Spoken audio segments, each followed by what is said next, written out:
After 2 very bad weeks on the campaign trail, after really not being able to catch a break at all, with this week in particular just getting worse and worse and worse day by day, today the Mitt Romney for President campaign did something they have never done with their normally rather interview-shy candidate.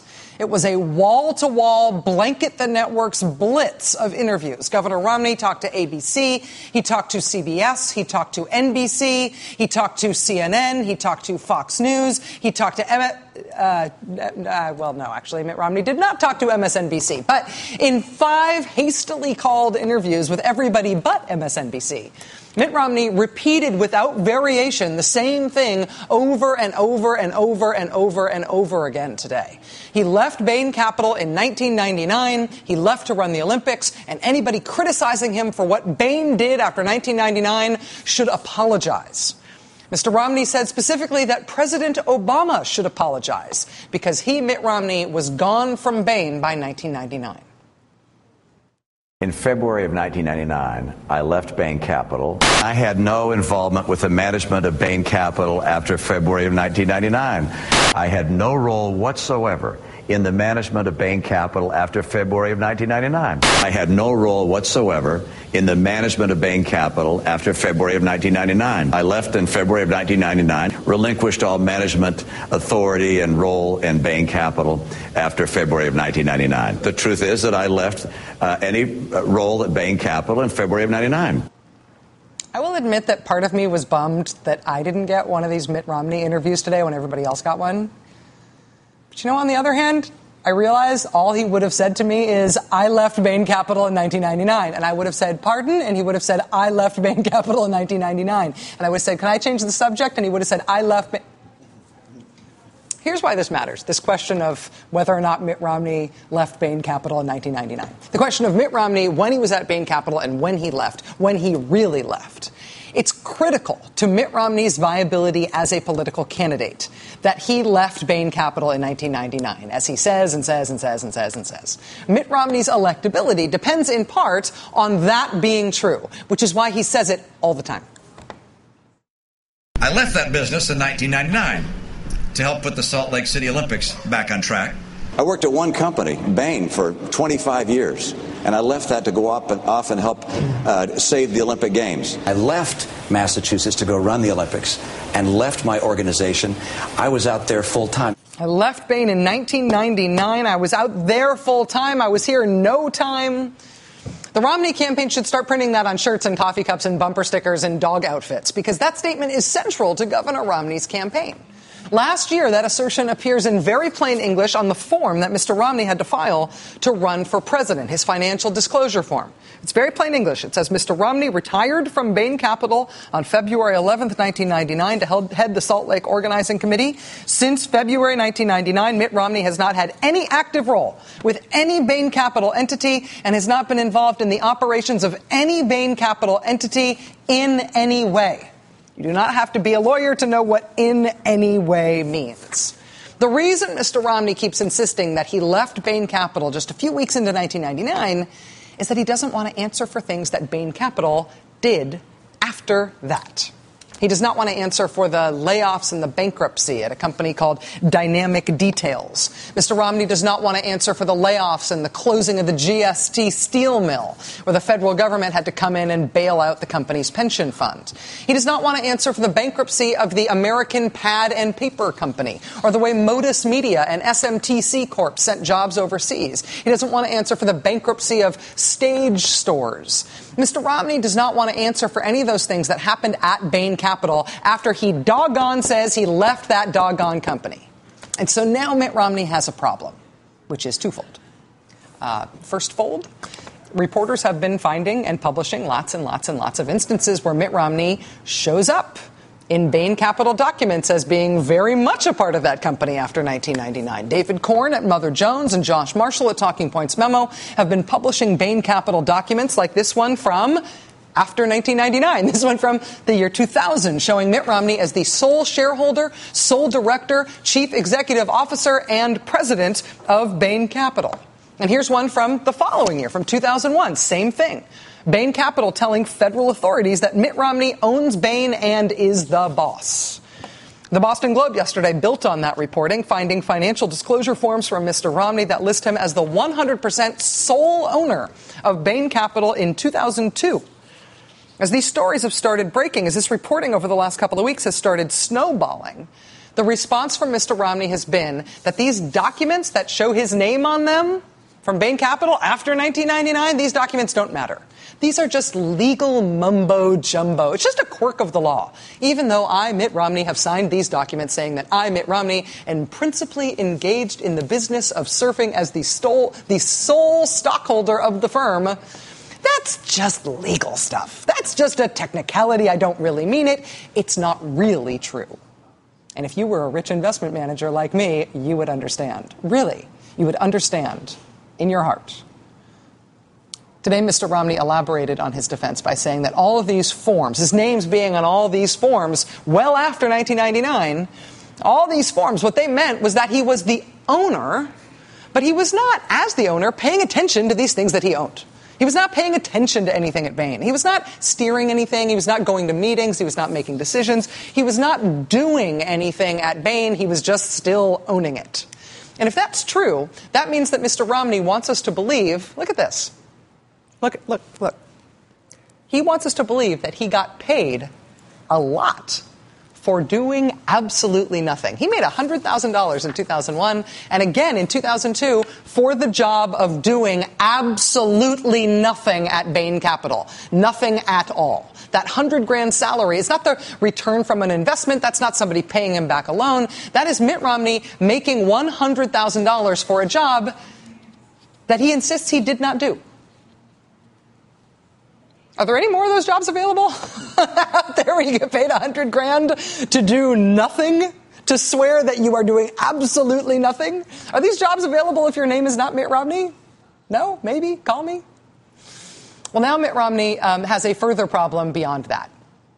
Back when he ran for governor of Massachusetts in 2002, Mr. Romney gave sworn testimony about being a legal resident of Massachusetts and therefore being eligible to run for governor. I lived in Massachusetts at the time. I still do. And I remember people having a little consternation over the fact that this guy who lived in Utah was going to be governor of Massachusetts. But he testified that actually he didn't live in Utah. He still lived in Massachusetts. In his testimony, he said even though he had been busy running the Olympics in Utah, he traveled to Massachusetts all the time for both personal reasons and for business reasons. Business reasons. He specifically mentioned having to come back for board meetings in 2002, including apparently board meetings for a company that Bain had a stake in. So he swore then that he was coming back to Massachusetts in 2002 to go to board meetings. He says now he was doing nothing at all related to Bain after 1999. So Mitt Romney says he was not there at Bain. He also says he was there. It all depends on who's asking and why.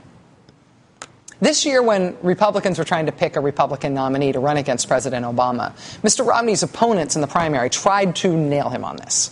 They tried to say he should release his tax returns, he should clear up all this stuff. It didn't really go anywhere in the primaries. But you know, the first person who realized that Mitt Romney was struggling with this, that he was trying to create a little cognitive dissonance around this, that he was trying to make people believe two opposite things at the same time, that he wanted to evade responsibility for what happened at his firm while still getting credit for being at his firm then.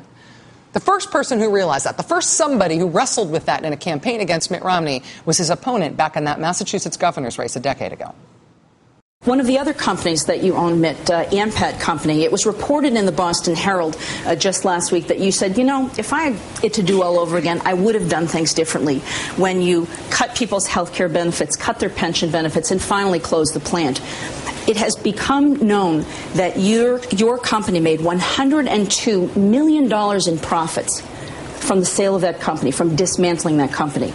My question to you is, couldn't you have made $80 million instead of $102 million and helped keep people on their health care benefits for a little bit longer or extended their pension benefits? At the Olympics, at the time those things occurred. Are you going to answer the question? The fact is you were still signing documents as CEO of the company while you were away. And as a matter of fact, in the summer of 2001, when you were leaving the Olympics, you actually made a statement in the paper that in the summer of 2001, you were finally relinquishing 100% control of your position within Bain. And so apparently you hadn't relinquished that beforehand. Yeah.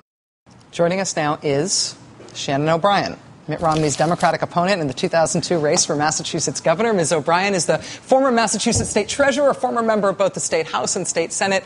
Shannon O'Brien, it's really nice to have you here. Thank you for being with us. Hi, Rachel. Very nice to meet you, and nice to meet a neighbor from Northampton. I lived in Easton. Oh, very good.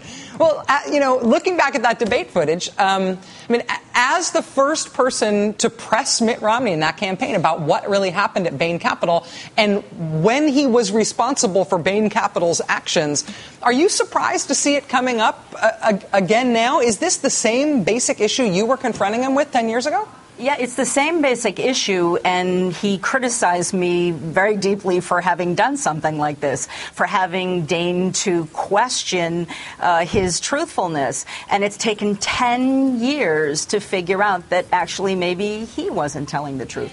Obviously, the Obama campaign has been going after Mr. Romney for the apparent conflicts in the record. I wonder, have you been in contact with the Obama campaign? Are they interested in what you know? Are they following any of your lead from what you raised with him a decade ago? Well, I certainly think that a lot of the record that was created in 2002, the Obama people are certainly looking at. I mean, I can't see this from here, but I guess you've had the videotape of one of our earlier debates from 2002. And so I really think that, after 10 years, it's really making sure that you hold someone accountable for the statements that they make. Former Governor Romney has demonstrated a pattern of basically not being completely transparent about his financial dealings. On the one hand, he says that the reason he should be the president of the United States is because he's a job creator.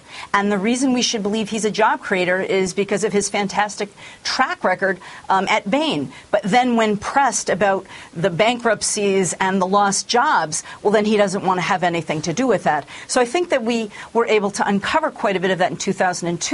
And I think that it's just looking at the inconsistencies, not only in 2002, but, in his last race and then in this race, just making sure that he's being truthful and making sure that he's being consistent in the message that he's pressing for making his case to the people in the United States. I have to say, I have been marinating in these various documents for a few days now since they've started coming out, trying to figure out what's important, what might really just be legal mumbo-jumbo, the way his campaign is pointing out. And it really sticks out for me that he was being paid $100,000 both in 2001 and 2002 by Bain, not because of an investment, but as a salary for being an executive. And if he is simultaneously claiming that he did nothing, he did absolutely nothing, and that he was paid $100,000 for being an executive, it seems to me like one of these things cannot stand. This has to fall apart, if only on that point. Is that detail about him getting paid $100,000 for each of those years, is that new to you? Did you know that at the time?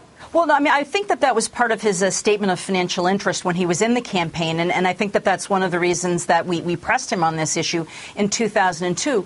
And I actually probably believe that given the time that he was taking to run the Olympics before he came to run back to Massachusetts to run probably the day-to-day operations of a business of the size and magnitude of Bain, he probably wasn't doing. But what happens in these private investment companies is that initially, in essence, when you make an investment, you get seats on the board. And there's a reason that you get seats on the board, because you're basically overseeing the management of these other companies, watching the decisions that they're making sure that they're following good corporate governance, and then, in essence, protecting the investment that you've made. I've actually have sat on a number of different corporate boards, including some financial institutions. And I understand that even if you're not involved in the day-to-day operations, it's that board work that also becomes very important. So he probably was getting paid for some of that board involvement that he was continuing to maintain while he was still running the Olympics. That's my reading from all of the stories that I've seen in the paper. Well, having him say so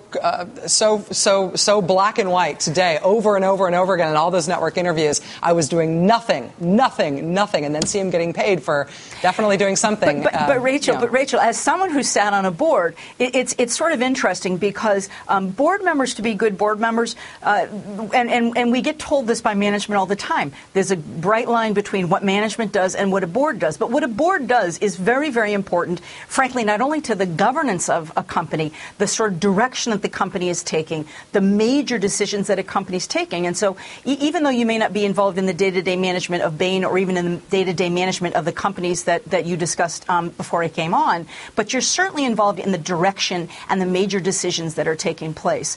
So, I think that it's somewhat disingenuous for him to say he wasn't involved, if indeed he is acknowledging that he did do board work as a result of his involvement on behalf of Bain's investments.